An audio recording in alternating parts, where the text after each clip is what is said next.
নমস্কার সবাইকে। আমি Pal Chakraborty. Welcome to my channel nursing classes in Bengali. তো আজকে একটা গুরুত্বপূর্ণ নোটিশ, অফিসিয়াল নোটিশ কিন্তু পাবলিশড হয়েছে, যেটা ওয়েস্ট বেঙ্গল হেলথ রিক্রুটমেন্ট বোর্ডের আন্ডার থেকে পাবলিশড হয়েছে। দেখতেই পাচ্ছ এখানে মেমো নম্বর দেওয়া আছে এবং ডেট আছে 15/11/2025, অর্থাৎ কিছুক্ষণ আগেই এই নোটিশটি কিন্তু পাবলিশড হয়েছে। তো এখানে কি বলা আছে যে it is notified that the computer based test for recruitment to the following posts will be held as per following schedule. এটা কিন্তু টেন্টেটিভ যদিও নয়, এটা মানে বলা হচ্ছে যে এই ডেটে কিন্তু এক্সাম হবে, একদম পুরো ফাইনাল।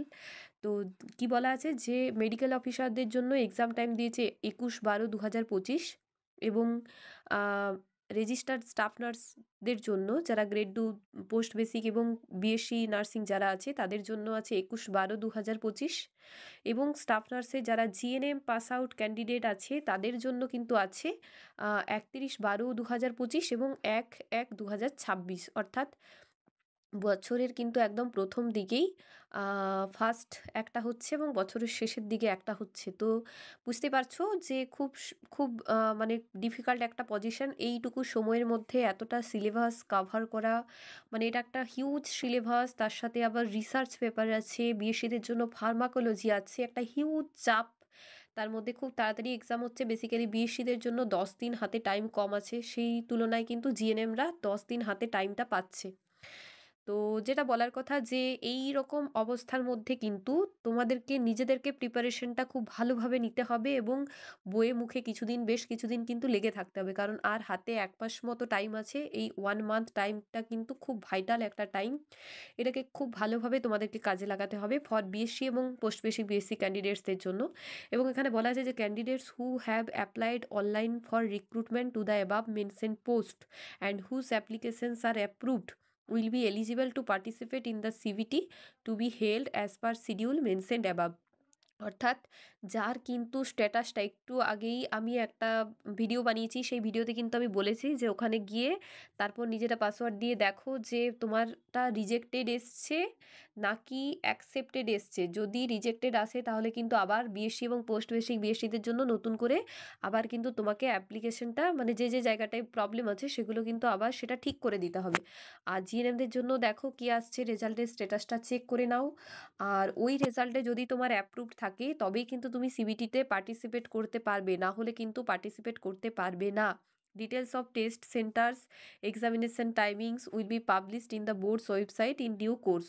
মানে তোমাদের এই টাইমটাতেই এবং এই ডেটগুলোতেই, সরি মানে টাইম বলছি না, এই ডেটগুলোতেই কিন্তু এক্সাম হবে। এটা একটা ভালো করে মাথার মধ্যে ঢুকিয়ে নাও। এই এই ডেটটা কিন্তু একদমই টেন্টেটিভ ডেট নয়, এটা ফাইনাল ডেট। আমি বলেছিলাম যে জানুয়ারি মাসের প্রথম দিকে হবে।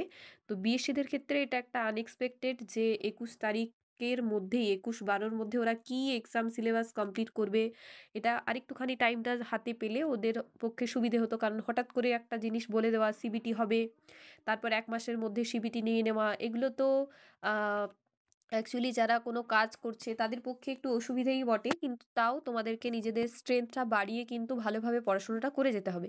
আর জিএনএম ক্যান্ডিডেটসদের জন্য সময় অনেকটা আছে, তোমরা চাইলে নিজেরা নিজেদের মতন করে প্রিপারেশন নিতে পারো। 10 দিন এক্সট্রা টাইম মানে অনেক টাইম পাচ্ছ তোমরা। যাই হোক, তাও এইটা একটা আনএক্সপেক্টেড কন্ডিশন, কারণ ভাবা গেছিলো যে জানুয়ারি মাসের প্রথম দিকে মানে 10-12 তারিখের মধ্যে হয়তো হতে পারে। সেটা খুব তাড়াতাড়ি এবং ইজিলি রিক্রুটমেন্ট নোটিশটা দিয়ে দিয়েছেন এবং আমাদের সরকার গভর্নমেন্ট বলেই দিয়েছেন যে নার্স রিক্রুটমেন্টটা খুব দ্রুত করতে হবে এবং এই প্যানেলের ক্লিয়ারটাও কিন্তু খুব দ্রুত হয়ে যাবে। তাই সবাই ভালো করে প্রিপারেশন নাও। সবাইকেই বলবো যে খুব ভালো করে পড়ো। বেসিক্যালি তোমরা যে জিনিসগুলো পড়বে সেটা হচ্ছে তোমরা মেডিকেল সার্জিক্যাল নার্সিংটা পড়তে থাকো। মেডিকেল সার্জিক্যাল নার্সিংয়ের মধ্যে মেনলি যে চ্যাপ্টারগুলো কার্ডিওভাস্কুলার সিস্টেম, তার সাথে নার্ভাস সিস্টেম, এই টপিকগুলো খুব ভালোভাবে এখান থেকে ভেতর থেকে কোশ্চেন আসে। আমি চাইলে হেল্প করে দেবো কিছু কিছু কোশ্চেনে। তো মেডিকেল সার্জিক্যাল নার্সিংটা একটা ভীষণ ইম্পর্ট্যান্ট একটা পার্ট। দুটো 1 এবং 2 দুটো জিনিস সেখানে আছে। তো সেই ক্ষেত্রে একটা huge syllabus medical surgical nursing. খুব দ্রুত তোমরা আগে ফার্স্ট যেটা করবে মেডিকেল সার্জিক্যাল নার্সিংটা কিন্তু ক্লিয়ার করবে।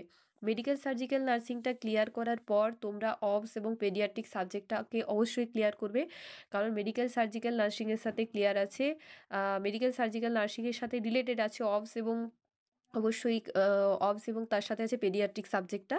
তার সাথে তোমরা পরে মেন্টাল হেলথ এবং রিসার্চ পার্টটা এগুলো পরের দিকে রাখবে। কারণ মেন্টাল হেলথ এবং রিসার্চ পার্টটা তোমরা যাই পড়ো তাই ভুলে যাবে। তাই পরীক্ষার আগে সেই জিনিসগুলো একবার যদি দেখে যেতে পারো সেটাতেও তোমাদের অনেকটা কিন্তু কাজের হবে। তো আমার মনে হয় যে এই সময় একটা রুটিন করে তোমরা পড়ো, কোন সময় কোন জিনিসটা তোমরা পড়বে। কারণ একটা বই নিয়ে যদি তোমরা বসে থাকো তাহলে কিন্তু সেটাও হবে না।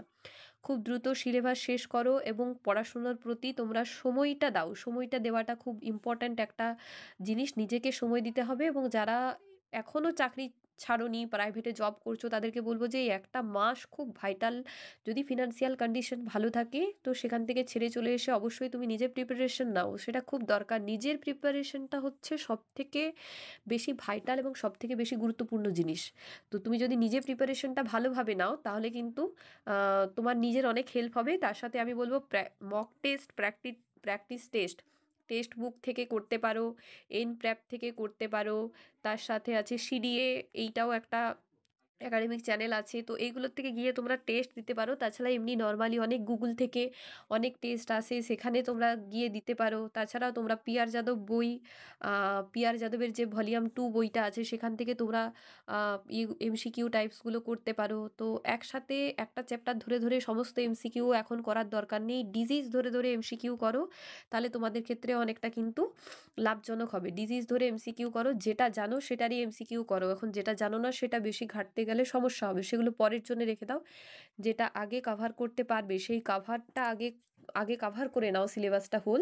তারপর যেগুলো পড়ে থাকবে সেগুলো পরের দিকে কাভার করার চেষ্টা করবে। আর একটা কথা বলবো, নার্ভাসনেস না হয়ে নিজের প্রতি নিজে সাহস রেখে কিন্তু পুরোটাকে যাতে কাভার করা যায় সেই চিন্তা ভাবনাটাই করতে হবে, না হলে মুশকিল আছে। কারণ এই বছর কিন্তু একটা সিটের এগেনস্টে অনেকগুলো ক্যান্ডিডেট অ্যাপ্লাই করেছে। তো সেই ক্ষেত্রে কিন্তু খুব ভাইটাল একটা ব্যাপার গিয়ে দাঁড়াবে শেষ পর্যন্ত। তো সবাইকেই বলবো ভালো করে পরীক্ষা দাও সবাই, এবং সবাইকে বেস্ট অফ লাক।